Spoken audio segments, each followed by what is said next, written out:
All right, this is episode 10 of 180 with Tay. The first thing that I will discuss is a recap on New Year's. So I did say I was going to drink, and I did, and I drank too much.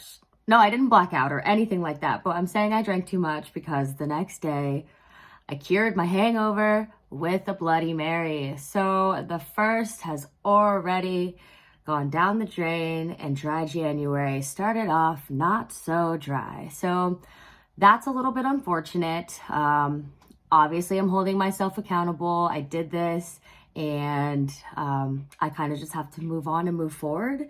And mistakes happen, and we're not all perfect, and just gotta take it from here, So that is what it is. And so New Year's happened. Obviously this week I've been good to go, and that's how it's going to be. Going to make sure the alcohol, the working out, and the dieting is consistent, and January should be great. So what this episode is going to be mainly about, and I don't want it to be a sad episode. It's really, really not meant to be.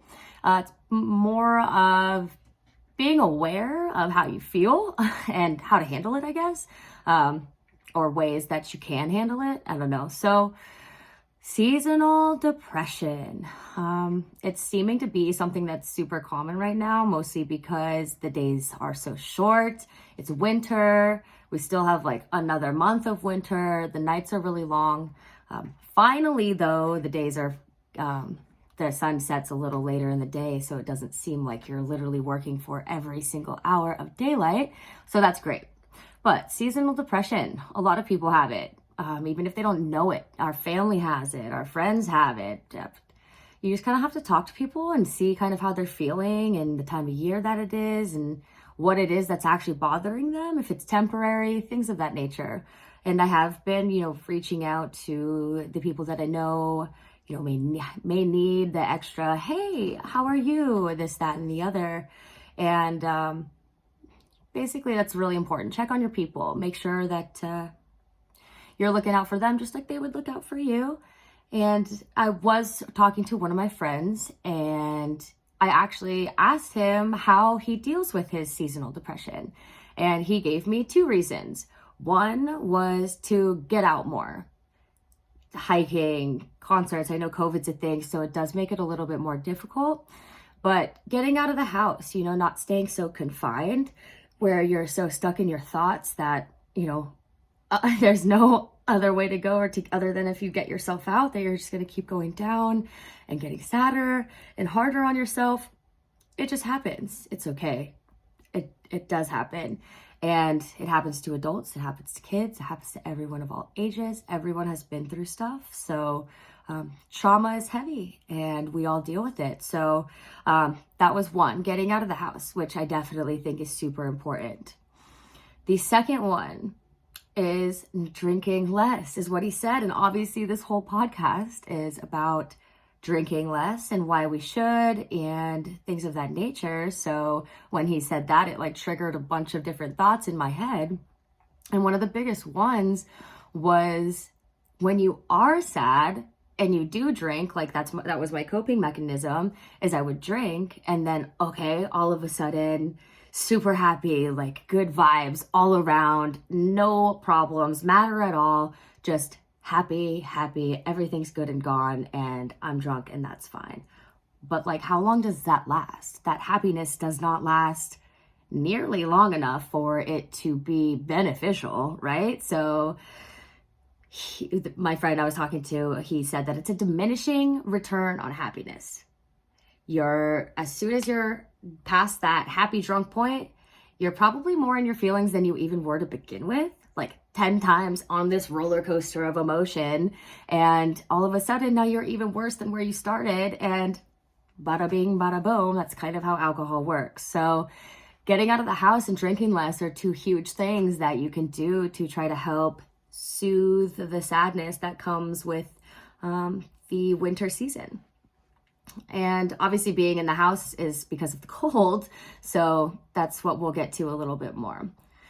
Because when you drink a bunch and you're all sad, then you literally backtracked and wasted a little bit of time that you could have spent healing, I suppose. So how do we deal?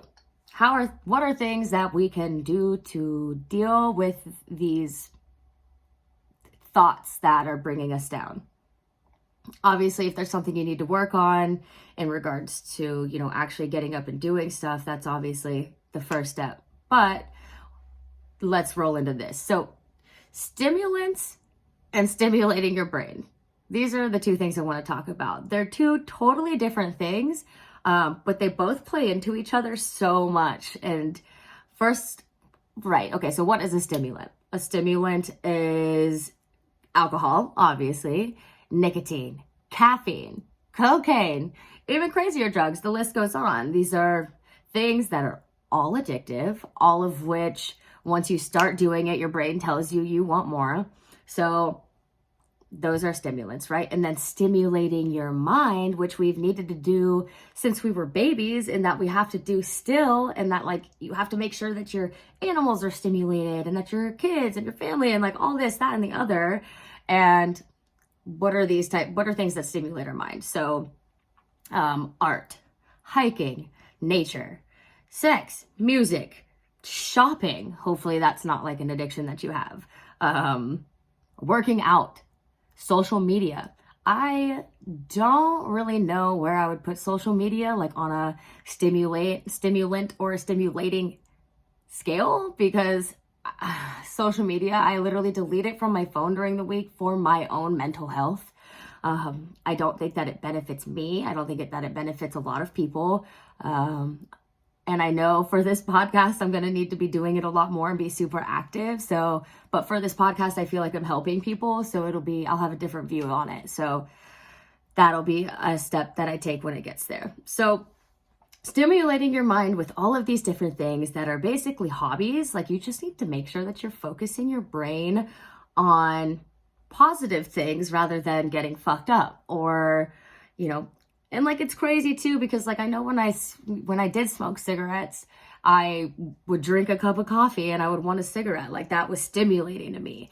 And now that I don't, when I drink coffee, I don't even think about it. But like once I get off of work and I'm bored, I want to drink. So now I'm going to pull the piano out. It's January. I said I was I'm going to make sure that there are things, like mostly this podcast, I'm so occupied and determined to trying to help people that feel like they have the same problem as me, and just kind of go from there. So doing your hobbies, focusing your brain on something that is more productive than the things that we've been wasting our time on that aren't benefiting us positively. So, all right, let's put all of that together here. Right now, this time of year, the December, January time, it's not abnormal to feel down or sad or like more down on yourself than you would normally. You are not alone. I've talked to multiple people this year. It's been even more prominent, mostly with the whole COVID thing going on. It's thick heaviness because you don't get to be around your people so much. You just have all these thoughts and you're kind of stuck in them. So all I'm trying to say is,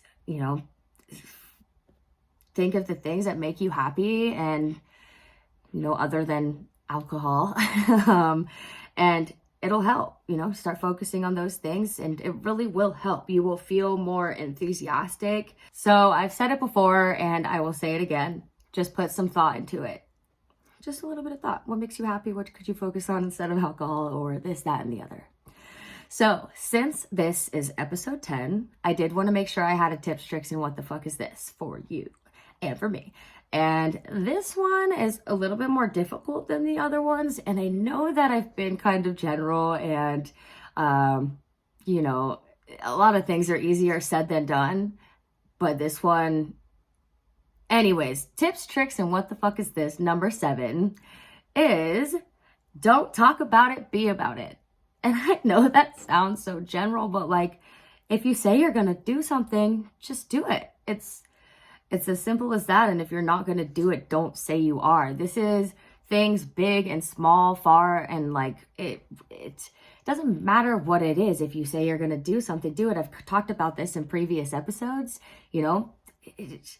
I already fucked up by drinking on the first and using my hangover as an excuse to drink. Like, I already fucked up and I'm holding myself accountable, but like, I already said I was going to do something and I didn't do it.